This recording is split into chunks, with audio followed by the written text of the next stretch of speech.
So just because no one who's going to watch this video knows about you, can you briefly tell the story that you went through, like which years you found what, and the exit? I think you have an interesting story. Then I'm going to have 3 questions, if you don't mind. Okay. So to give you a little bit of a background on me, I originally was a computer enthusiast, hobbyist in the early 1980s, and started a business with a brother selling upgrade parts for Radio Shack TRS-80 Model 1s and Model 3s. And we ended up starting a retail store, ended up becoming an Apple and an IBM dealer. In 1985, after having opened up 6 stores, we decided to sell the company. Me and 2 brothers started a new company called Zcore, we produced a product called ZBasic, which was a basic language compiler for multiple platforms. And as part of developing ZBasic, we wrote an application called Desk Paint for Macintosh in our development environment, strictly as a test bed. And when is this? Like 90s or the 2000s? No, this was 1987. 80s. Okay. Oh, we took it to Macworld show in Boston in 1987, but we were selling our little desk paint product on floppy disks for fun, not knowing that we'd have any interest in it. And we were literally producing floppy disks on the trade show floor. We ended up selling one to a gentleman who worked for Hewlett Packard, who called us soon thereafter. And we ended up licensing the code to Hewlett Packard with some modifications to work with their scanners. So being the marketing genius that I was, I decided, well, maybe I should work on the product that actually sells. So ZBasic was a popular product, but it had a limited market. Desk Paint had a much broader market. So we polished it up, put it in a box, sold it via direct mail for many years, and that was our moneymaker. This is the years that you would sell software in an envelope, right? Exactly. You Yeah. Put it in an envelope and send it out like a diskette or a disc or a CD or whatever. Okay. Exactly. We didn't find that retail was a great distribution model for us. So we went with the direct mail model. So we were advertising in the back of magazines and we were doing direct mail. And then we started bundling clip art with the graphic editor. And we licensed some images from a publisher in New York City called Dover Publishing. And Dover is somewhat ubiquitous when it comes to clip art in like a magazine format. And so we took all their content, not all their content, but a subset of their content, scanned it, cleaned it up, and then gave it away with our graphic editor. Well, everybody wanted the graphics and nobody wanted the graphic editor. So we produced a product called Desk Gallery, which was a CD-ROM clip art collection on 3 CDs. And that's really where our company took off. So you actually built in today's terms, kind of like the Photoshop of the time in 80s. And then you started selling that via post, like just sending out via email, via mail, regular mail to people. And then you added a collection of clip arts, collection of images to the package, just to improve it, I guess. But then you realize the images actually sell more than the software itself. Is that so? Correct. Right. So, never underestimate the power of luck. We stumbled upon a market that worked for us.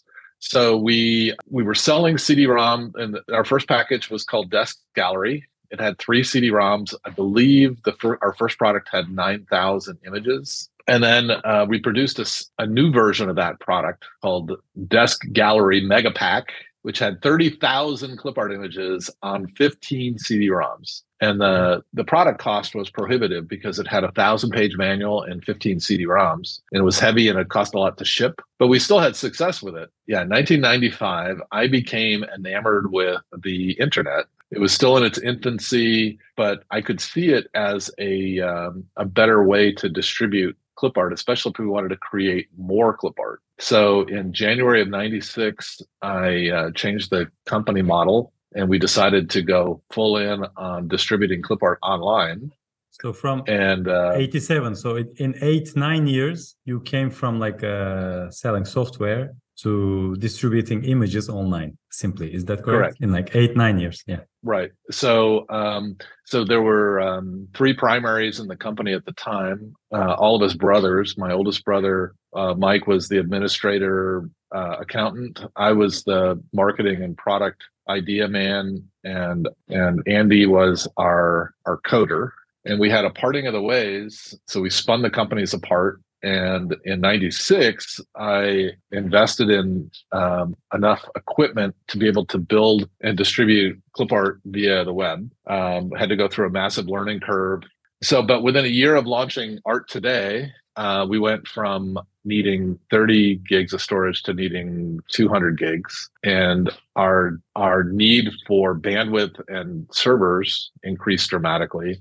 We increased our storage by a factor of 5. We increased our CPUs by a factor of 5. And Art Today really took off. So from there, the internet in 98, 99 was really starting to take off. And there were all these crazy valuations of companies. You know, investors were looking for the next $1 billion investment. And here I am producing a logical product that people actually paid for. So we never got any investment, which ended up, well, they came looking for investment. And, but luckily nobody invested in us, which meant that I didn't have to split anything with anybody. And the dot-com bomb dropped soon thereafter. And then all of a sudden, my little company with real revenue actually, you know, made sense. So one of our competitors, a company out of San Francisco called International Microcomputer Software, they ended up buying us. And so I went to work for them, and that provided me resources and capital that I didn't have before. And we launched Photos.com, which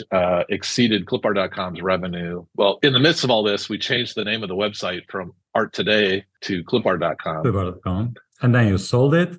And then we sold the company to IMSI, and then they brought resources, and then we launched Photos.com and Animations.com and Graphics.com.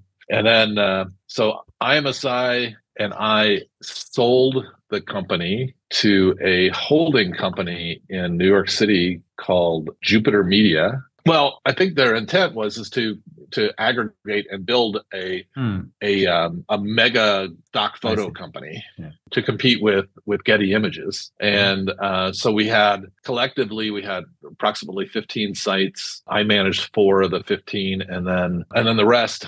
So the collective income was enough to get the attention of Getty Images at the time. And so make a long story short, they bought the collective stock photo company away from Jupiter Media along with me. I think it was 2004. And so I continued to work as a consultant in the industry for many years. My non-compete fell away, and in the late around 2006 or 2007, I was able to launch a competitor to Clipart.com called iClipart with 2 partners in Canada. And then after its launch and success, I walked away, and I have now, by some definitions, I retired. So may I ask, like, how much did Clipart exit in the today's world? Like, how much did they pay you to sell Clipart.com and maybe the Getty Images? I don't know, whichever is higher. I hesitate to say the numbers. Some of those things are actually public. So when Jupiter Media sold to Getty Images in the mid 2000s, I'm guessing the number. I believe it was 120 million. Wow. But Getty Images, interestingly enough, didn't buy it to absorb the collective websites. They bought it strictly from my perspective, for 2 reasons. One is to eliminate competition, and 2, to acquire additional content. So the company the website that I initially built that started it all, Art Today, which became Clipart.com, was actually sold by Getty Images to iClipart many years later. Yeah, so that was an interesting change. Yeah, so it was an interesting transition for me, going from an entrepreneur sitting at his desk building websites to being a cog in a wheel in a very larger corporation. After they bought you, of course. Yeah. Yeah. So that actually, exactly. Okay. So actually, you partially answered my first question all along the way, but I'll still have to ask it. So you started in late 80s, build it up, and then pivot it again, and then build a website, etc., etc. And at some point, after like 16, 17 years, it ended up being sold to a huge company for 100 something millions, right? Did you ever plan to exit like this? Did you ever plan to make your business grow and sell, or were you just trying to do something for yourself? I think the answer was is that there wasn't. I think my goal was to build initially was to build a piece of software that was compelling and to purchase, and then finding a new opportunity within that original opportunity was my way of just capitalizing on a new market. It wasn't until after the business was built and generating revenue and making a profit that this whole world of mergers and acquisitions and stock values and all that came to the forefront, all of which was new to me. So you didn't have an intention to sell anything for $100 million. It's just, you were just building your business, just like a business owner. Because today, many people imagine being an entrepreneur is like having a startup and selling it. Like they build the thing, they run a business to sell it one day. But to me, that's weird. But some people actually have that mindset. I'm just asking because you sold for 100 something, let's say, $1 million, but you never intended to grow it and sell it. Right. And the interesting thing is that it took 3 iterations of sales for that $100 million to take place. And by that point, I was no longer originally I was the co-owner of a software development company with 2 other people. And then I was the co-owner of a internet company with 1 other person. And then the 2 of us sold it to a 3rd company who then kept us on as entrepreneurs to help run that company. And then that sold to Getty after the acquisition by a 3rd company. So it was really, there was no way to like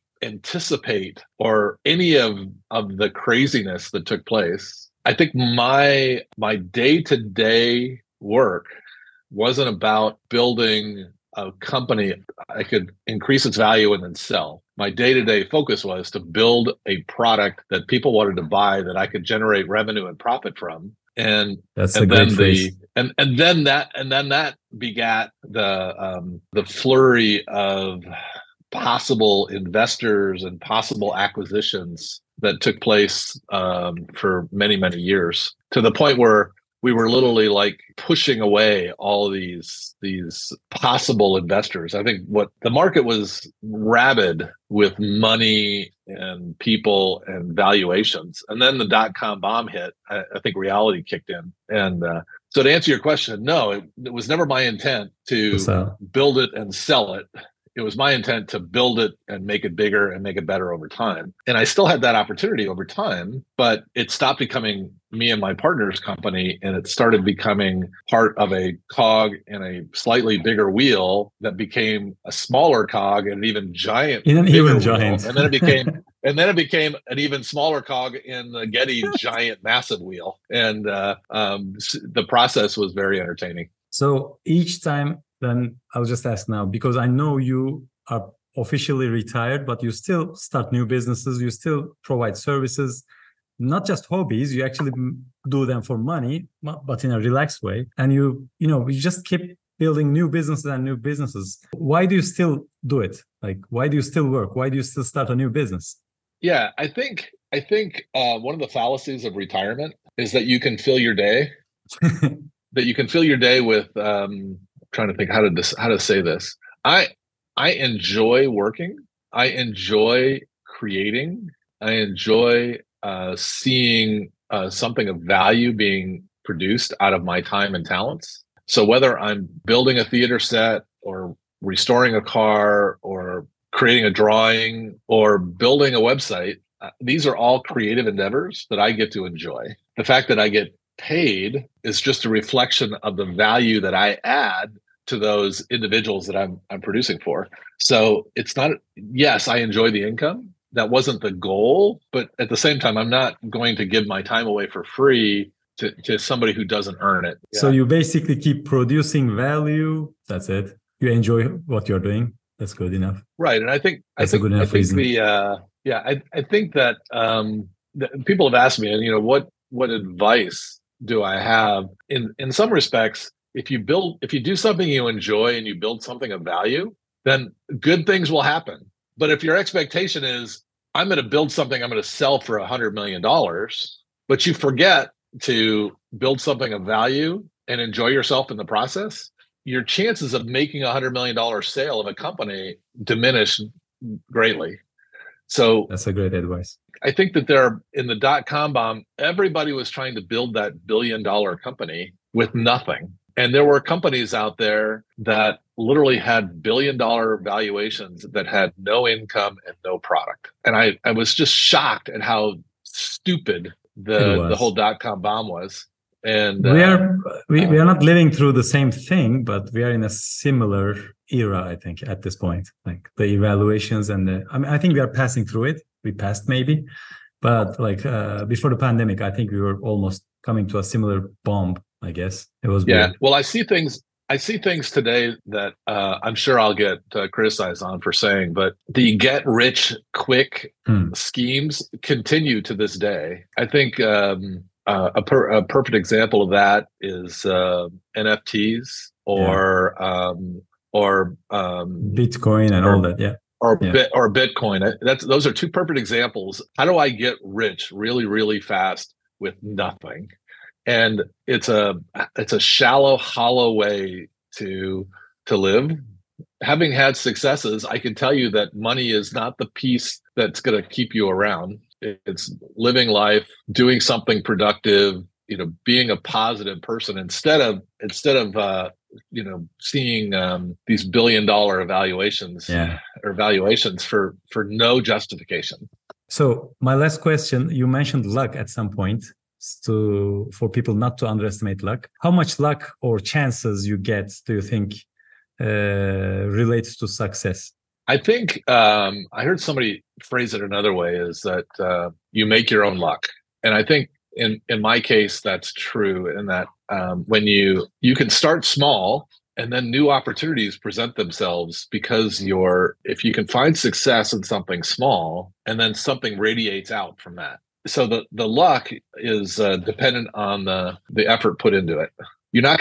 Sometimes you're not going to magically build a business that's successful on the first try, but finding small opportunities begets medium opportunities, which beget larger opportunities, which beget massive opportunities. Don't underestimate the value of a small business becoming a big business. When you shoot for the big business, it's a lot harder target to get to. That's a great answer. Thank you very much. Well, that's all my questions was for today. Again, thank you for your time. It's been much longer than I expected. Thank you for that as well. Well, yeah, I could be a talker. I apologize. So, no, that's not something to apologize for. It's actually good for me because you have said great things. I mean, it's good for especially young people to have some opinions from someone like you that lived through it. Doesn't matter 20 years ago. It's the same thing, same technology, same. Instead of the dot-com bubble, we have some other bubbles that's coming.